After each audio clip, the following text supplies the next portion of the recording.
Hey guys, I'm Ethan, your New York-based organization development coach, and as you know, I've recently started a playlist here on YouTube where I attempt to look at organizations from the lens of their culture and specifically how they treat their employees. Well, recently I had an interesting experience at a Trader Joe's here in New York City. I struck up a conversation with one of the cashiers on a Sunday afternoon when I commented how amazingly, insanely busy it was.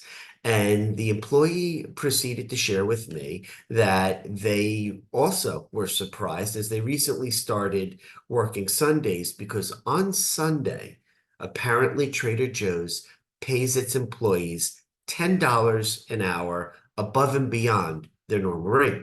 So this got me to thinking that's an amazing thing to do. Trader Joe's, after all, has an amazing reputation for a great culture that hires and retains very happy people. If you ever have gone into a Trader Joe's, they strike you up in conversation. In fact, there's a joke that goes, there are pickup lines made by Trader Joe's cashiers at the checkout line than in most bars because they're so friendly and they strike up conversations around comments pertaining to things you've bought, suggested recipes. So I decided to dig a little bit deeper, and here's my understanding. Trader Joe's employees were actually so disenfranchised with the way that the company has reduced its employee benefits over the years that a location in Massachusetts actually went through the process of starting its own union, Trader Joe's United. And since that store in Hadley, Massachusetts, started its own union, it's been joined by three other locations in Kentucky and Minnesota and Oakland.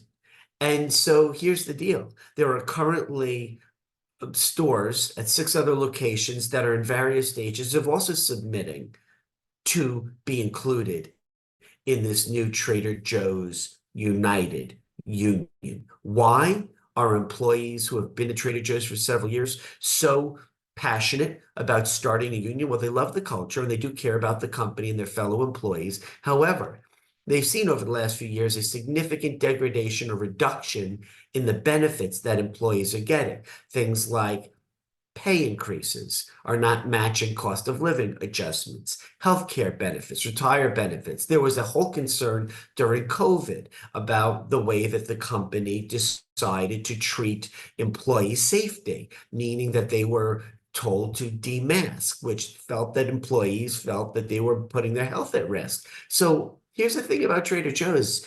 Did a little bit more digging. They're owned by one of the wealthiest companies in America, the Albrecht family, who also owns Trader Joe's and Lidl, and they have a reputation for not treating their employees very well. So here in New York City, where I live, in Union Square location, there's another store that is going through the process of trying to unionize.